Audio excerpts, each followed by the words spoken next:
Hello and welcome to Supposedly Fun. My name is Greg. You all know Teddy. At this point, we are here to do a Friday Reads video where I wrap up the week in reading and talk about any exciting bookish things that have gone on in the past week. If you would like to skip to the Friday Reads portion of the video, there will be a timestamp in the description box down below, so feel free to do that. There's not a whole lot to talk about before we get to the Friday Reads section of the video. It was an unexpectedly gay reading week for me. The 3 books that I finished this week are all gay in nature. I had not planned that to happen. It just happened. And of the 2 books that I am starting, one of them is actually gay as well. So I sort of stumbled into a theme with my reading recently, but it was unintentional, but it's fun anyway. Teddy might want to go, but he's hanging in just for the time being. We'll see if he decides to settle or if he wants to go. The first thing I want to mention is the 3rd birthday of Flint Hills Bookstore, which is in Council Grove, Kansas. I am wearing a t-shirt from that store. I love it. So if you need a bookstore to support, they are having a birthday. Love them. They are extremely kind. I believe Jennifer is the name of the owner. She has been lovely to both Joel and I. We would love to visit them in person someday, but in the meantime we have ordered through email and just over the phone, and they have been absolutely lovely. So wanted to shout out a bookstore that's having a birthday and which has lovely t-shirts. So if you are a fan of bookstore t-shirts, this is a good one. And they also have one that says read books, drink coffee, fight evil, and then has the logo of the store on the back, which is kind of fun as well. So shout out to Flint Hills, which is having its 3rd birthday. I also wanted to mention that the New York Times Book Review podcast has been experimenting with book club episodes. So they did one at the end of 2023. Yeah, Teddy would like to go. He has been hanging out by the front door and has been enjoying that because the weather has actually gotten a little bit nicer here. So if he's not going to be here, I'm going to lift this up a little bit. Bless you. But anyway, they did an episode at the end of 2023 that was a book club episode centered on The Heaven and Earth Grocery Store by James McBride. And because they have continued interest in Demon Copperhead by Barbara Kingsolver, they did a book club episode about that last week. So I would encourage you to check it out because I know people are still loving this book. And apparently one of the biggest complaints they got after they did their top 10 books of 2023 was that a lot of people reached out to say, well, where's Demon Copperhead? But Demon Copperhead actually came out in 2022. It's just that people have still been reading it. And it was actually on their best books of 2022. It's just a really interesting and nuanced discussion. They had people who had had a variety of reactions to Demon Copperhead. And I know because I really love Demon Copperhead, but as someone who really loves the book, I've gotten a whole range of responses on my channel. And they have one person who absolutely loves it, one person who's a little meh, and one person who's kind of in between. And it was just a really interesting discussion because, you know, I love the book, but I could admit there are certain flaws in here. And they also talk about one thing that I have noticed, because a lot of the complaints about the book are actually kind of structural intention, because they talk about how it is inspired by Dickens. And one of the people mentions that some of the characters, they either act extremely good or extremely bad. There's not much in between, but then they kind of realize, well, that's kind of the Dickens influence right there. And it's a very interesting and nuanced discussion. So whether you loved Demon Copperhead or whether you hated Demon Copperhead, I just found it really interesting because it discusses a lot of positives and negatives and talks about other books that were sort of inspired by classic fiction. And I found that really interesting. So I would encourage you to check out the New York Times Book Review's episode about Demon Copperhead. It was last week as I'm releasing this video, but time means nothing on the internet. So just scroll through their feed and find the title of the episode is Let's Talk About Demon Copperhead. So I would encourage you to check it out. It's just a really fascinating discussion. I only released one other video this week, and that was my book haul revisit for the month of February. I'll have that linked down below if you have not seen it already. I admit I did actually have time to film a video, but I felt a little creatively bankrupt and didn't know what to film. So I just kind of decided I was going to take a week and think about options. And I actually already thought of something to do next. So I have 2 videos for next week. I've already filmed my book haul, which will be published on Monday, so stay tuned for that. And I have an idea for a video that will be for Thursday, because I've been thinking about what I'm going to read in March, and I will do a video about that. And people have been pointing out to me that there's an Irish readathon. So Thursday's video will be all about that, because I have been wanting to read Irish and Scottish authors before I go to Ireland and Scotland. So that's your little sneak peek. And Thursday's video will talk much more about that. But if you have ideas for videos, like I said, earlier in the week, I was just feeling totally creatively bankrupt. Let me know in the comment section down below. I got a suggestion recently because someone had asked how I organize my read and to be read books, and how I keep track of books that I hauled and books that I have unhauled. And really, there isn't any system. I already responded to them in a comment. I put all of my read and unread books together because I am someone who really likes a book to be in its place. When I first started my BookTube channel, I did keep piles of books. So I didn't shelve books until I hauled them. So I would have a pile of books that were to be included in a book haul video. And then I also had a pile of books that usually were books that I was thinking of doing next. And it really started stressing me out because I like to have the books where they belong. So what I do now is I just have a notepad on my laptop where I keep track of books that I bring into my library for the month. So when I'm ready to film a book haul video, I just pull them off of the shelf, film, and then they go back on the shelf. And there isn't really a system for how I keep track of books that I haul or books that I unhaul. The lucky thing is that I don't need one because I have this channel, because all I need to do is look up the book haul video that I did last year, and it will tell me what I brought into my library. And from the list, I can just tell what I have unhauled. So there's no real system for that. So that had been a suggestion for a video, but there isn't really a system. So that's just what it is right there. And if you have ideas for things that you would like to see in a video, just let me know. Sometimes, like with that one, it's just takes an answer in a Friday Reads video, but maybe it would be a good topic for a video or a discussion. So let me know if you have thoughts, things that you would like to see, or any requests in the comment section down below. I think we're ready to pivot to the Friday Reads portion of the video. So as I said, I finished 3 books in the past week, which is good for me. I really feel like I've charged my reading mojo. Although I will say I finished my print book on Saturday or Sunday, and I really have not made... Actually, no, that's not true. I was about to lie to you. Well, by accident. But I finished a whole other print book.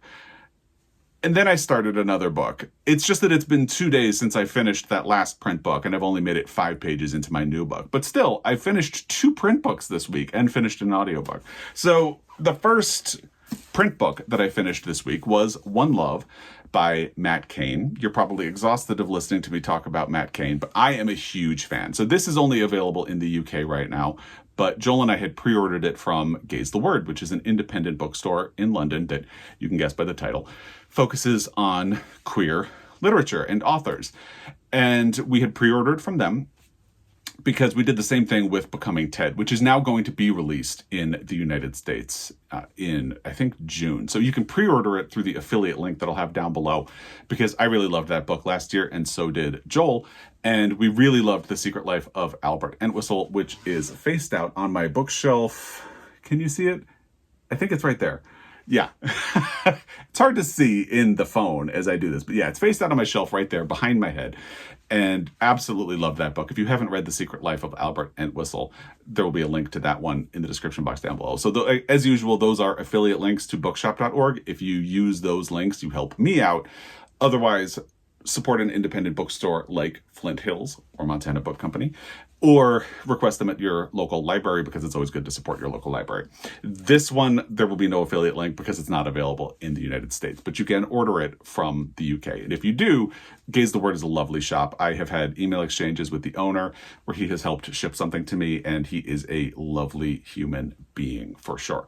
So anyway, One Love by Matt Cain. This is a book that is described as a rom-com.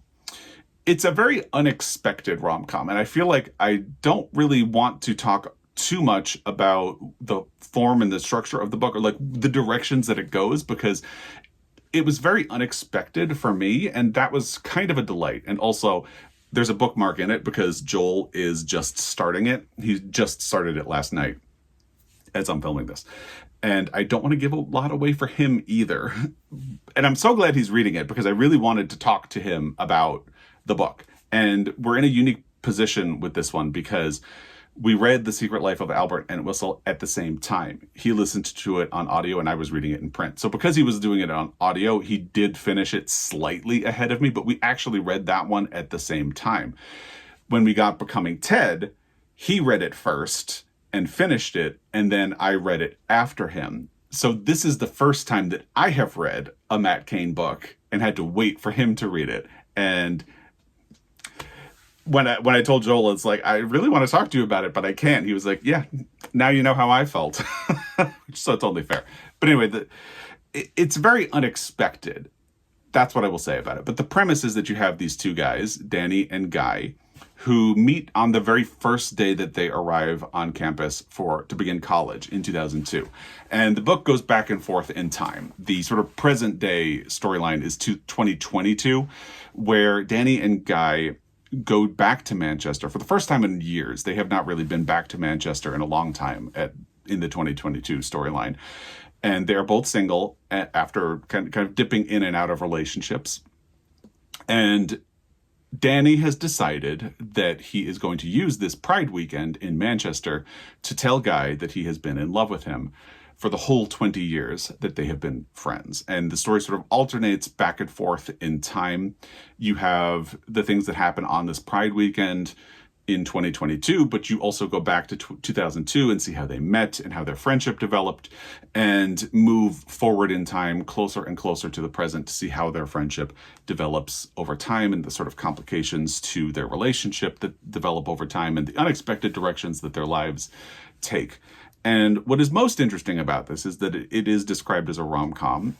And what I will say about it, because I think this is a book that you should discover for yourself if you're interested, but what I will say is that ultimately, it is really about the damage that can be done to a person when they are made to feel less than for who they are, specifically in this case because of their queer identity. And that is obviously something that I have experienced in my life and struggled to get over in my life. And it's really handled very beautifully here because Guy and Danny both carry the damage of being made to feel less than, or being worried that they will be treated as less than by other people in very different ways.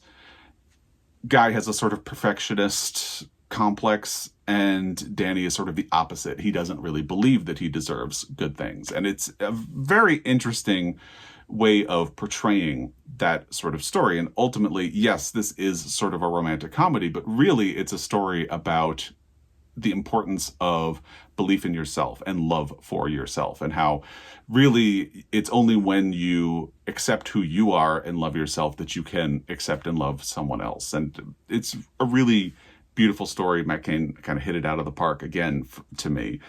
And I just absolutely loved it. So I would recommend it to you. Again, it's not available in the United States at this moment. Perhaps in a year, like Becoming Ted, it will have a release date here. But if you don't want to wait, you can certainly get it from the UK. So this was a huge success story. That is the first book that I had finished. I only had a little over 100 pages left when I did my last Friday Reads video, which will be linked down below. So I just basically sat down on Saturday and ran through them. I did actually read a little bit on Friday night. I think I had 125 pages left, so I read the 25 pages and then just ran through the last 100 pages. It reads very quickly, so I would definitely recommend this book to you if you are interested. The next book that I finished was actually the audiobook that I had been listening to last week, which is Everything I Learned in a Chinese Restaurant by Curtis Chin. This is another very interesting book. It is a nonfiction. It is a memoir about growing up in Detroit. Curtis Chin's family owned a Chinese restaurant that had been opened by his grandparents called Chung's. And even the name of the restaurant is interesting because obviously it's not their last name. And the story of how the restaurant got its name is one of the interesting things about the book, because it's very much about immigration and the process of integration into a country and the generations as they progress, which is an interesting story. It's not an unusual story, but it's very well told. because the difference of him and his brothers and sister growing up in the United States, and his mother had immigrated from China and his father had been born in the US but was a child of immigrants. The differences between the generations are very different, and the sort of expectations that immigrant parents can have for their children. It's really interesting from that, but it is also a very queer memoir because early on in his childhood, Curtis starts to realize that he is gay, and he really struggles with whether or not his family will accept him as a gay person. And over time, he goes to college and comes out to friends and ultimately, I will say, I was a little unsatisfied with the resolution of the book. I found everything leading up to that to be very interesting and powerful, but it feels like a memoir that ends with the intention of writing a part 2, a memoir that will sort of pick up from where that one left off, because you don't really get resolution on a lot of the things that are a major theme throughout the book. And I don't think it's a spoiler to say, ultimately, Curtis does not actually come out to his family in this book at all. It's clear that I guess at some point he did, but it doesn't happen in the book. So considering how much of the book is spent on stress and anxiety about coming out and how much he wanted to come out to his parents, it feels a little... I felt cheated at the end that we didn't get that story. Ultimately, it's more about his self-acceptance, which is great and interesting, but it feels like a memoir that is unfinished. It feels like it needs a part 2. And I'm not someone who likes a cliffhanger.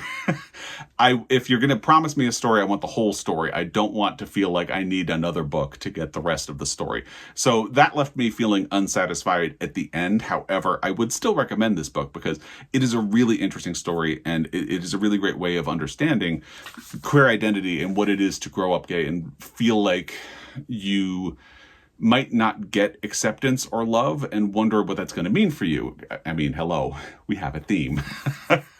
So that was the next book that I read. And if Curtis Chin does write another memoir, I would be interested. I'm just a little frustrated that it didn't feel like we got a whole lot of resolution on some of the things that were big themes throughout the book and topics, and that's all. But it's still a good book. So when I finished One Love, I had thought about what my next book was going to be, and ultimately I decided to pick up One Last Song by Nathan Evans, which is a tiny little thing. You could dunk it in your coffee. It's 154 pages, so I figured I could read this really quickly. And sure enough, I did. It took me a day or two to really get started, and once I did, I finished very quickly. Now, I admit, I thought this was going to be a lot lighter and fluffier than it is, and I admit this is an instance of judging a book by its cover, because based on the cover and the description of it, I really expected light, fluffy, cinnamon bun action. And that, there are elements of that in here. This is a book that is a little uplifting and funny. However, it is also very serious. And I had not really been anticipating the more serious aspects of the story. So in this, you have two gay men who are in a care home, a nursing home in the UK. Joan, whose real name is John, but he goes by Joan because he is very flamboyant and likes to challenge traditional assumptions about what gender should be, what a man should be, and sexuality and things like that. He is not non-binary. He is not someone who's gender fluid. He identifies as a man, but he likes to use a woman's name and wear clothing that could be seen as traditionally feminine because he just likes challenging those things. He has been an activist for a large part of his life. You can guess that is him. And actually, at one point in the book, he comes out of the elevator for breakfast and is described as wearing white pants with a black shirt with pink flamingos on it. And I was like, oh my God, I got so excited. And the other guy is much more traditional. He is a gay man who didn't necessarily pass as straight his whole life. He did have a long-term relationship with another man, but he is much more muted and quiet about his sexuality. And when they meet, they initially do not like each other, but they form a relationship. And that's a really interesting dynamic that develops between the two of them. And it's a really sweet story. It is kind of sad. And, they are living in a care home, but they also grapple with prejudice from other people in the care home. They grapple with prejudice from people who are working at the care home and it's supposed to be caring for them and helping them as they navigate these last parts of their life. And that is really interesting as well. And for a tiny book, it really grapples with a lot of different thorny topics, and I found that to be really interesting. And this is another one that I would recommend to you. Again, like One Love, it is not available in the United States at this moment, but it is easy enough to get a copy from the UK. Clearly, I did. And here it is. So I would recommend this book to you. I will warn you, I thought it was going to be light and fluffy. And again, that was me sort of judging the book based on the cover. But it's definitely more serious than that and really interesting. It deals with activism versus fitting in, and the different generations, because there is also an employee at the care home who is gay, and he is younger on Grindr, and it captures that sort of generational experience of what it is to be queer and how things have changed and how things are sometimes still the same. Very interesting book. I would recommend it to you. So those are the books that I finished this week. Let's talk about what I am doing next, because I've only actually started one of them, but I'm barely into it at all. So my next print book is going to be North Woods by Daniel Mason. I had been sort of juggling back and forth which one of these I was going to do. And because One Last Song is so tiny, I decided to do it first. And because I really thought it was going to be light and fluffy, and I have been doing a lot of comfort reading in 2024, as I have recovered from sinus surgery. And I felt like maybe one last song before I dive into something serious. And actually, One Last Song ended up being a bit of a bridge because it was a lot more serious than I had been expecting. So North Woods by Daniel Mason was something I really wanted to read in 2023 and did not get around to. And I definitely want to catch up to it. I got a copy as a gift from a subscriber, and I definitely want to read it. And specifically, I want to read it before the Pulitzer Prizes are announced, because it feels like the Pulitzer Prize is coming down to two heavy hitters. Whether or not one of them will ultimately win, we don't know. But North Woods and the Heaven and Earth grocery store feel like they are having a battle royale, similar to last year when we had Demon Copperhead and Trust by Hernan Diaz. And I am only 5 pages in, but the first 5 pages are really interesting. And I'm glad that I am doing this in print instead of on audio, because there are some interesting illustrations right away in the book. And I was going to show them to you, but I won't. But yeah, so I'm 5 pages into this, and One Last Song ended up being a good bridge from the sort of cozy comfort reading that I was doing to something a little more serious. So that is what I'm doing in print. Hopefully this weekend I will be able to catch up. I was reaching for the other book that I just started, and I don't actually have a copy of it. I had told Joel that I had been thinking about doing To the Moon and Back by N.R. Walker around Valentine's Day. I'm a little late for Valentine's Day, but I did still want to do it because I figured as I step into something a little more serious, it will also be helpful for me to still have something a little cozy and light and fluffy and cinnamon bun. And Joel was a big fan of To the Moon and Back, and I have read 3 other queer romance books by N.R. Walker and loved them. So this feels like a gimme at this point. And it's only 5 hours. So this is the next book that I'm going to do. I have not started it yet. And I think I know what audio I'm going to want to do when I finish this one, but we'll see how things go. So that's what I have been reading and doing this week. I also watched All of Us Strangers last night as I'm filming this with Joel. Really interesting movie. I liked it a lot. I will say I was a little bit thrown by the last 10 to 15 minutes, but what a beautiful queer movie. Another gay thing. I've just been, it's a theme in my life, I guess. But I would recommend it. We watched it on Hulu, and what a beautiful, beautiful, thoughtful movie. So I would recommend that to you. But let me know what you have been up to, watching, reading, loving, all of that in the comment section down below. As always, I really appreciate your time, and I will be back. Until next time, happy reading.